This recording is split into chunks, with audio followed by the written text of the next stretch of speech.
So my last JoJo's video did pretty well, I would say, for someone of my channel size. So I'm gonna be a basic YouTuber and I'm just gonna make another one. What's that? Subscribe button right there. Like, subscribe. So yeah, I'm gonna do a basic YouTuber thing. But also I was kind of just thinking about this.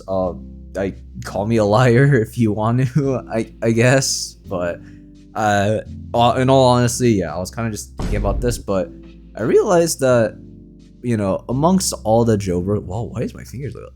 Damn, my fingers look. Damn, that's kind of cool. Maybe I just have a shitty camera. Okay, look right here. As the light passes through, that's kind of. What the fuck am I doing? But yeah, I was just thinking about this, and I realized that in every JoJo part, there's typically someone who's like kind of useless in a sense. Like part 1 and part 2 is kind of really hard to determine who is a useless JoBro in a sense, because, well, it's very limited. Like the JoBros for part 1 are literally just Zeppeli and Speedwagon, and then in part 2 you have Caesar. I guess Smokey would count as a JoBro, maybe. I guess, I don't know, but most of the time it's just Caesar, right? So like that would automatically make him like the most useful and the most useless. I don't know, but yeah, I was just thinking that like every JoBro though afterwards, like there's always someone in the group who's like completely useless. Like, yeah, actually let me clarify a bit. Not useless, but you know, they're like, there's like someone who's like not the most useful, I would say. And what I mean by useless in this sense is that I keep fucking burping when I record these. What I mean by useless is that, you know, it doesn't necessarily mean that they have a weak stand or whatever. It's just that they kind of just don't do a lot for the plot, or they like don't do a lot for the battles or the progression of the story or whatnot in general. And I don't know, I just kind of wanted to talk about it. Maybe these will be some hot takes, who knows? But let's just move on with the video. So again, I mentioned before, part 1, part 2, really hard to find a quote-unquote useless JoBro. So yeah, let's just go ahead and start from part 1, Phantom Blood. So like I said before, part 1, kind of hard to find someone who's useless, mainly because with Zeppeli, he's the one who taught Jonathan how to use Hamon, right? But I mean, he dies, but still. And then, you know, Speedwagon, even though he doesn't really fight that often, he still had a good amount of underground networks to basically get Jonathan to where he was at the end when he was going up against Dio. So I guess in a sense, we could just put, I'm sorry, Speedwagon, best bro ever. Like, don't get me wrong on when I'm saying this, but I would say let's put Speedwagon as the quote-unquote most useless in part 1. And that's mainly because a lot of his influence kind of happens after part 1, where he founds the Speedwagon Foundation, and then he essentially funds everything that the JoStars, the JoBros do after part 1. So let's just put him as quote-unquote useless for now, but again, big loves to Speedwagon. He's a good wifey. In part 2, again, also kind of difficult. Caesar is like the only one who's really there for most of this story. I guess we could also say Lisa is there, but she also kind of fills Zeppeli's role as like the mentor of the JoBros, so she's not entirely useless either. Actually, that's just really useful. What am I saying? But yeah, with part 2, battle tendency, like I would just have to say like Smokey, I guess. And that's like, yeah, he's a good bro to Joseph, but I mean, after like he kind of just like, he's kind of there to like help out with the Speedwagon Foundation and the JoStars. But I mean, hey, he becomes president later, but he's also like a quote-unquote useless character, but also like he's kind of just not there for most of the time, at least. So again, part 1 and part 2, really hard to determine. Now starting from part 3, Stardust Crusaders, is where we have like a bigger range of people, a wider cast of people to choose from, so it gets a lot easier from here on out. So just hear me out on these takes, and if you guys want to, you know, argue with me, you know, just put them down in the comments below. So yeah, with part 3, I would like to say that Polnareff was definitely like the most useless JoBro in the Stardust Crusader group. And that's mainly because, I don't know, a lot of the shit that happens, like the bad things that happen, so with, you know, Avdol dying for the first time, quote unquote dying, like it was kind of his fault. It was Polnareff's fault, and then Avdol dying again is kind of Polnareff's fault. So there's that, and then also like, you know, he gets possessed by another stand, so he ends up fighting Jotaro. So yeah, like I really think Polnareff was the most useless. Like even when he comes back in part 5, he literally gets turned into a turtle. Like he's good for information about the stand arrows, but after that, like he's just useless because he gets fucking like beaten by the same person again.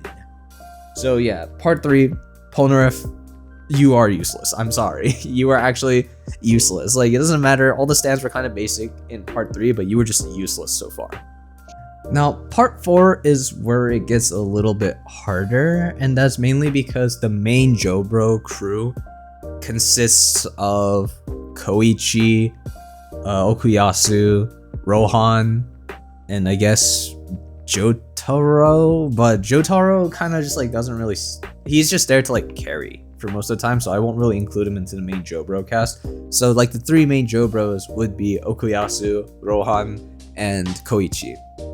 Now, if we weren't going to go into those 3, I would say Shigechi was like the worst quote-unquote JoBro because I fucking hate him. Like he was annoying. He kind of just like got in the way most of the time, and then I was kind of glad he died. I didn't really like Shigechi in general, so good riddance, but that's who I would say is the most useless, but that's not really fair. It's because he's not part of the main JoBro crew. So I've thought about this one a lot, and like I said before, the rules with who are the most useless doesn't necessarily mean you have the weakest stand. It's just that like you don't really get in, it's like you don't really help with the battles a lot, or you don't really help with the main story moving on in general. And so, you know, some people would say that, oh, like Rohan would be useless. I've actually seen the opinion that Rohan was the most useless, even though here's the thing, he's the one who, out of the JoBro crew at least, he was the first one to find out Kira's new identity. So, and also just because the stand Heaven's Door is weak doesn't necessarily mean he's useless, because with this part in general, it's like, it's more of like a mystery thriller gang thing. What am I saying? Scooby-Doo. We're calling it Scooby-Doo. It's like a Scooby-Doo thing where they have to solve a mystery, right? So you need someone who's really smart, and out of the entire JoBro crew, Rohan is the smartest person there. So having the smarts, you know, and then figuring it all out. I mean, sure, yeah, he did get Kira's like do we call him a stepson? I guess he does get Kira's like stepson, and like finds the information from him. So that's why I don't say Rohan is the most useless. And I know this is gonna piss a lot of people off, but Okuyasu was the most useless. And it's not necessarily because he's weak or stupid or anything like that. Even though if he was smart, you know, Zahando would just be ridiculously overpowered, like even more. Like it's overpowered as it is, but it'd just be more overpowered. I know I'm going off on a tangent here, but yeah, I would say Okuyasu is the most useless, and that's mainly because I guess Araki forgot about him, or maybe Araki didn't want to use him too much in the fights, because I feel like it'd just be over really quickly, since, you know, the hand can erase anything from existence.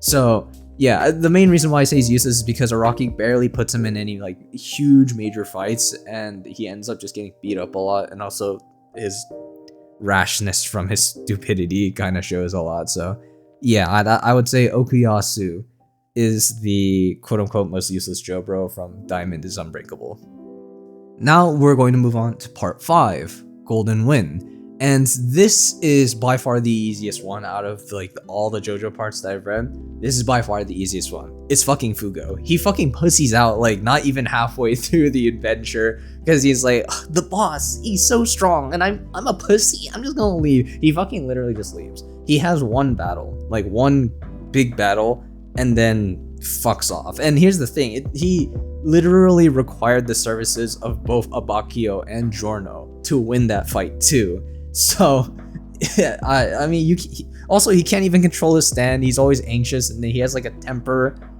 and it's just like he just leaves. He just fucking leaves. He's a pussy. So that's why I say Fugo is, you know, the most useless. Like everyone else, they've had like their own like solo battles. Like, you know, Giorno obviously like has a bunch of solo battles. He also gets like the 7-page Muda, which is pretty lit. You know, you have Abakio for being really smart since he was a police officer, so he has really good detective skills for figuring out things and solving the mysteries. Bucciarati, he's the fucking GOAT. He's soloed so many other people already. Like, it's not even funny. Hell, even Narancia had a bunch of 1v1. He had a 1v2 at some point too. And he still had solos. Yes, you know, there were some people to assist, but like most of the time he ended up just doing it on his own. And so Narancia, also the fucking GOAT. I'm sad he died though as well. But yeah, Fugo, get the fuck out. Real easy shit. Now part 6 is a little hard with this one, so it's quite difficult because every member of the JoBro was pretty useful, I would say, the JoBro crew. You know, you had Hermes with her smarts, and she also had her grudges and everything. She helped push the plot along. She's also, you know, Jolene's best friend. You had Foo Fighters, you know, who was also a very loyal companion. She helped out whenever she could. And then she also could heal the team a lot. Anasui, he was pretty horny the entire time, but also really, like, he also found out, like, Weather Report's true nature, and then he tried to, like, stop it. But I guess, like, his horniness is got him caught in the bad ways, I guess. Emporio, good intelligence gathering, I would say. Even though his stand's not, like, combat useful, he had a lot of good ways to gather intelligence throughout the prison. But I guess, like, it becomes useless once they leave the prison. So maybe that puts him in contender for that. Weather Report kind of carried a lot because, I mean, Weather Report, the stand in general, is just super OP. He's controlling literally nature itself. Nature, like imagine that you just walk up to a fight and then someone's like, yo, I can throw lightning at you. I am a god. Like, I would be fucking scared. I'd be fucking scared if that fucking happened to me. So, you know, Weather Report definitely furthest from this list. But I would say, though, it would be a tie between... Actually, no. I'm just gonna go out and say Emporio is the most useless one, because the thing is that there is a story outside of the prison. So once they leave the prison, he kind of just like can't really do much, I would say. Fact check me if you can in the comments below, but I would say Emporio is the most useless in Stone Ocean. Now, when we move on to part 7, this one's also really hard in this mainly because there's basically just one JoBro, and that's Gyro. And I can't stain his name by calling him useless. Like, literally, Gyro, MVP, go. He is the JoJo. Yeah, Johnny is cool and everything, but Gyro is the JoJo. I can't say much else after that one. Now, with part 8, it's very one-off. Like, the best JoBro is gonna be just Chosuke himself, because he is just 2 guys merged into one. But I would say, like, the most useless would probably be Josu, and that's mainly because from what I've seen, at least, he kind of tries to get in the way of Josuke a lot. I would say Josu is the one that's the most useless. He's got a good stand and everything, but he tends to just get in the way a lot because of his inferiority complex. So yeah, like these last few parts are gonna be really fast, mainly because I don't know, with part 8, it's just that, like, he does like a lot of on and off stuff with the different characters, and they just like, and the most time that he really spends amongst the JoBros is with Yasuho. So like I just feel like Josu just like, Josu just like kind of hated him throughout the entire time. So I feel like Josu is the one who could be deemed the most useless. That's all I can really say for part 8. But yeah, I'd say Josu is the most useless JoBro for part 8, JoJolian. And now we're caught up to the final part of JoJo according to Araki. Objection!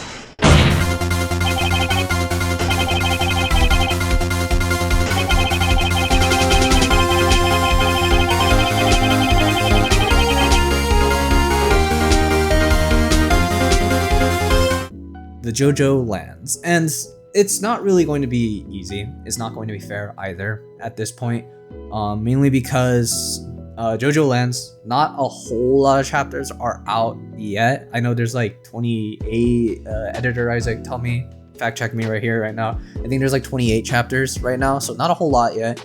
We haven't explored a lot of the cast either. We're just like at the beginning parts where it's like goofy shenanigans stuff right now. We're not goofy shenanigans, but shenanigans are happening. So, I'm just gonna make my best educated guess from here.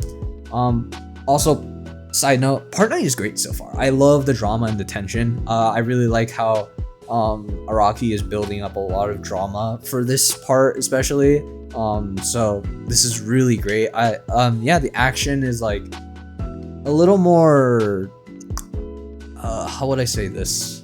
It's a bit more mild. The last death that we do see is kind of brutal, but the fights are a lot more mild in this part. But I think it's mainly because it's more about the whole drama. Because think of this as like think of it as like The Bad Guys, like that movie The Bad Guys, because they're all on a heist to get Howler's land.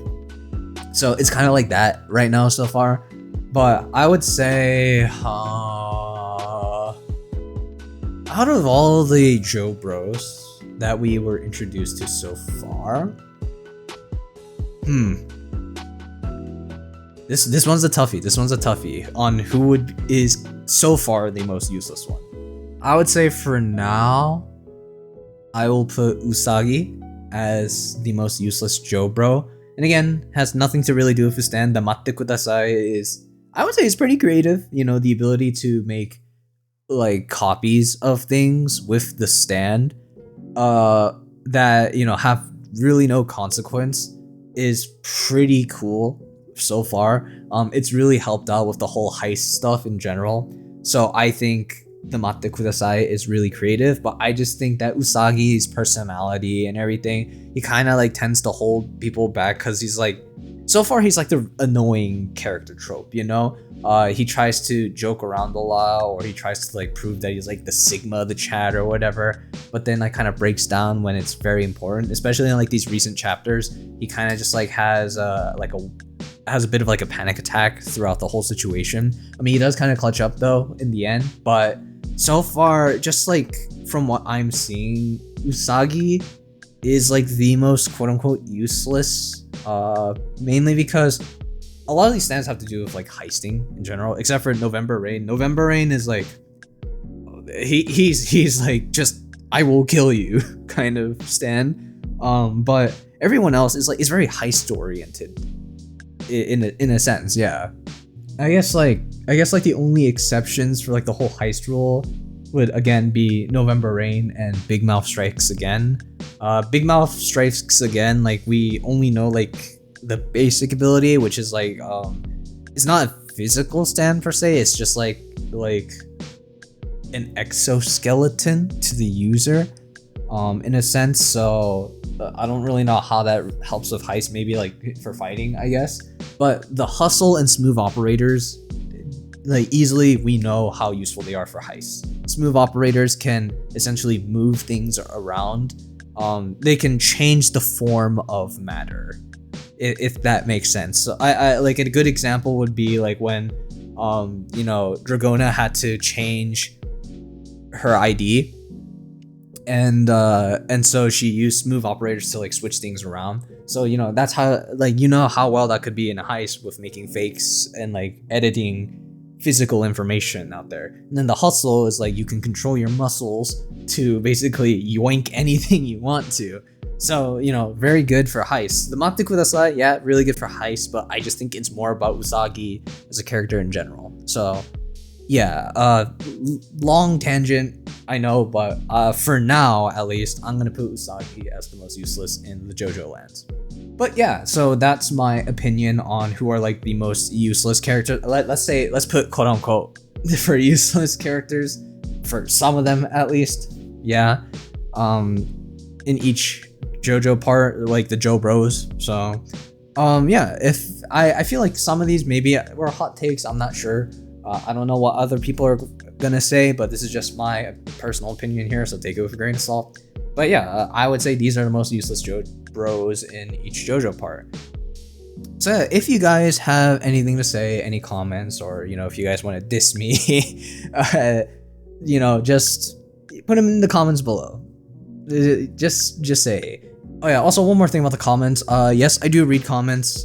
Sometimes I don't reply, but I do like reading about them and just like seeing through them. But sometimes I do see a lot of people, like, you can diss me. I don't care. Like, you can diss me all you want. That's fine. If you're gonna point hate towards somebody, point it at me. But don't point it towards other commenters. I've seen some rude comments here and there. I'm not gonna show them, obviously. But I've seen some rude comments pointed at other people in the comment section below. And I just want to say that I don't encourage that. I encourage free thought. I encourage discussion. I make these videos because I want to yap and I want to hear other people yap with me on these types of videos, which is why I make like reviews, discussions, and whatnot. But yeah, just a general reminder, please don't show any hate towards your fellow commenters. Like, at the end of the day, we are all fans of the top. I hope we are. We are all top. I cannot speak. Oh my fucking god. But yeah, as I was saying, we are all fans of the topic at the end of the day. So let's not hate each other. Let's not divide each other. It's good to have an opinion, but don't belittle other people for having an opinion as well. Maybe bounce off of it or have a discussion, an argument. I don't want to say argument, but like have like a debate. There we go. Have a debate about it. But don't belittle other people in the comments below. So yeah, that's all I have for today's video. I'm sorry that, by the way, that my last video took so long. I was just really busy with a lot of stuff in my life. But things should be back on schedule again. I hope. I hope there are people waiting for my videos. But yeah, this is for real. Please, if you guys like this video, press the like button. If you guys want to subscribe, I know it's a very lofty goal, but I want to maybe make it to 1,000 subs by the end of the year, or let's make it to, but for a more realistic goal, let's make it to 500 by the end of the year. Yeah, let's do that. But yeah, thank you guys so much for watching again, and hope you guys have a great day, week, life. I don't know. Bye.